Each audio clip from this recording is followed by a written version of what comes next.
by my fellow conservatives in the House to call for an investigation into the FBI's procedures that allowed Hillary Clinton to receive special treatment.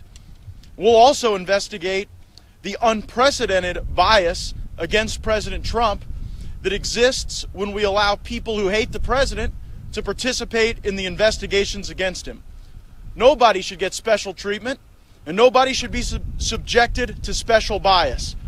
Each day we learn more information that reflects the double standard that unfortunately seems to be pervasive at the FBI and at the Department of Justice. Just a few examples. Hillary Clinton received a small team at headquarters to conduct her investigation, according to emails released from current FBI Deputy Director Andrew McCabe. Contrast that to Donald Trump, who has more people investigating him than investigated the Oklahoma City bombing. Hillary Clinton had an exoneration statement drafted in her case before the investigation was even completed and before key witnesses, including Hillary Clinton herself, were interviewed. Contrast that with the investigation of President Trump, where people who actively dislike the president were assigned to work against him. There are conflicts of interest associated with immunity deals given to Ms. Mills, Ms. Samuelson. No such accommodation was given to Mr. Flynn or the others associated with the president's transition team. The FBI won't tell the American people whether or not they paid for or participated in the discredited and salacious dossier drafted by Fusion GPS. Meanwhile, a witch hunt continues against the president with tremendous bias, with no purpose, and with no end in sight. Tomorrow, FBI Director Christopher Wray will testify before the Judiciary Committee, and we want answers as to how we can reform our systems and practices so that no one gets special treatment and no one is subjected to any special bias. And now I'd like to introduce my fellow Judiciary member, Congressman Jim Jordan of Ohio. Thank you, Matt. Thank you for your leadership on this issue. We have a special counsel who is looking into whether there was coordination between the Trump campaign and Russia in an attempt to try to influence last year's presidential election.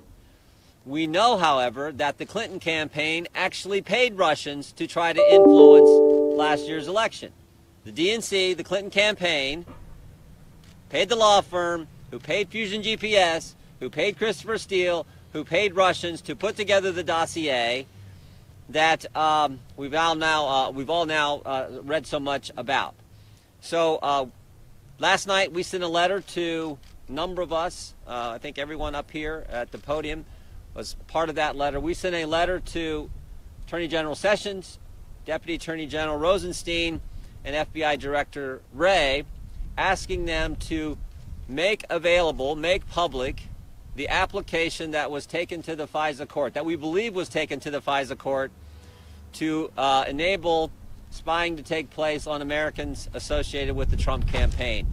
And we will be asking Mr. Wray about this tomorrow and a host of other issues, I'm sure. But we think was this dossier, discredited dossier, paid for by DNC and Clinton campaign money? Was this dossier in fact used? Was it part of what was taken to the FISA court to allow spying to take place on Americans who were associated with the Trump campaign? If in fact that took place, that is as wrong as it should be.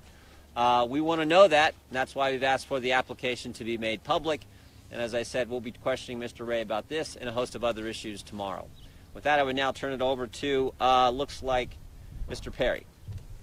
Well, thank you. For me, the question is why? Why are there two different standards of justice?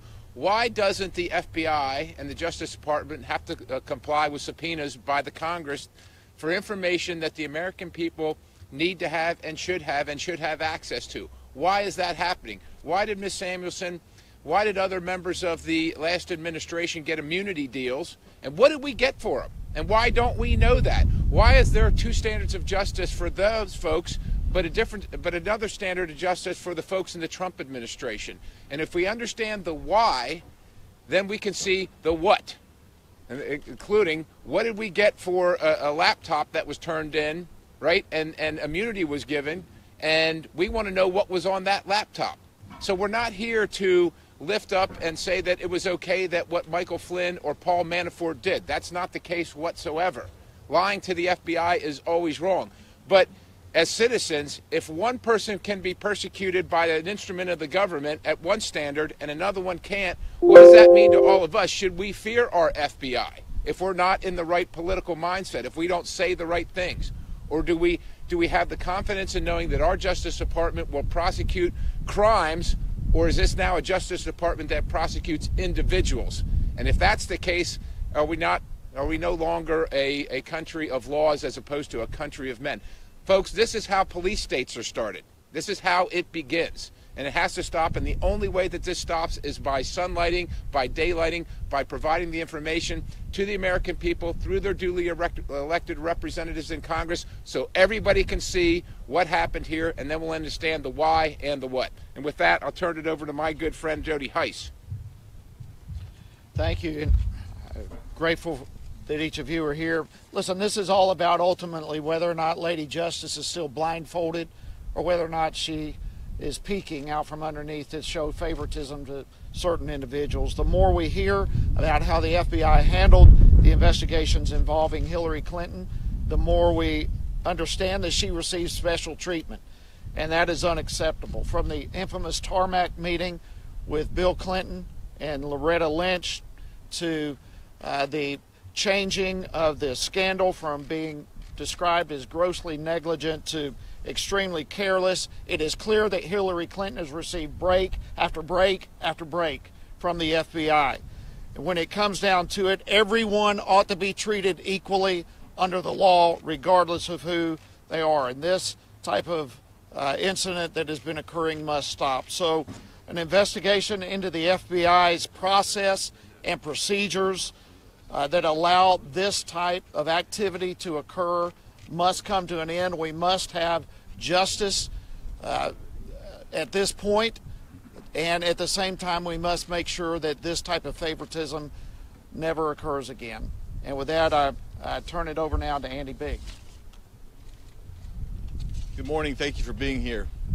One of the great things that in America that made us the shining light on the hill is the very notion of justice and equality. But in this instance, we see over and over again that people are being treated differently by our institutions. And when that happens, that's the breakdown of our society and the breakdown of who we are as Americans. We have now seen that the FBI, and you conflate that with Mr. Mueller's investigation, is a big string that's in a massive set of knots. And few people are willing to take it on and start untying that knot and get us that string of truth. And that's what we're here to do, what we're here talking about today. Appreciate Mr. Gaetz from Florida and his efforts in leading this, and my colleagues up here today. As we get Director Wray tomorrow in Judiciary Committee, we'll be asking him about the things that are causing this knot to be preventing us from untying that knot. The secrecy that the FBI is making, that they won't turn over records, they won't answer questions posed to them by Congress, the conflicts of interest, the biases that are there. These are the things that prevent Americans from getting justice. These are the things that we demand must be cleared up, and we expect answers from Director Wray tomorrow, and answers from the FBI and the Department of Justice going forward. When Congress is asking these questions, we're not doing it to embarrass. We're doing it to get at the truth that all of us as Americans are entitled to.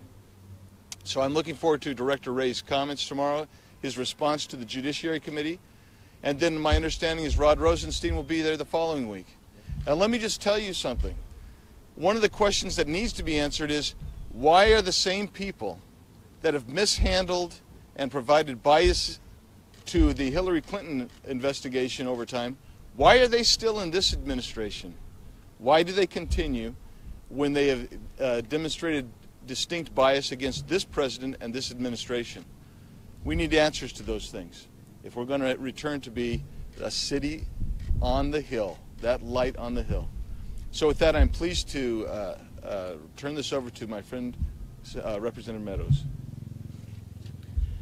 Thank you all for being here today. Obviously, today is not about any one issue. It's about Lady Justice and the fact that she should wear a blindfold and no one should get a special pass or a special way to be investigated, as we know has now happened within the FBI.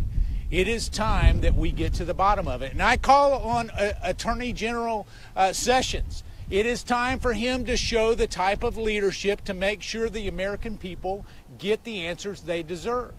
Because we cannot allow the highest law enforcement agency in the land to actually be in a situation where they allow partisanship to determine who is actually not only guilty or innocent, but certainly we can't allow it to happen when indeed it should be a nonpartisan, non-biased way. Now the question really is, if Mueller was doing such a great job on investigating the Russian collusion, why could he have not found the conflict of interest within their own agency? And so I'm calling on Attorney General Sessions to stand up and start leading, to be completely transparent in the documents, some of which you've heard my colleagues talk about today. Is we need to understand what role did the dossier that was actually a campaign document play in the FISA court request. And also, we must understand that special deals for special people is not the American way. It is time that we have one standard for everyone, and I welcome the leadership of my colleague, the good gentleman from Florida, and the good gentleman from Ohio for their leadership on this issue. But I can tell you that time does not improve with this. The time for action is now, and there is a short fuse on demanding the kind of evidence and transparency that the American people deserve. Thank you so much. This concludes our press conference. We don't want this to become a cold hostage situation. A few members may stick around and answer questions. We thank you all for joining us.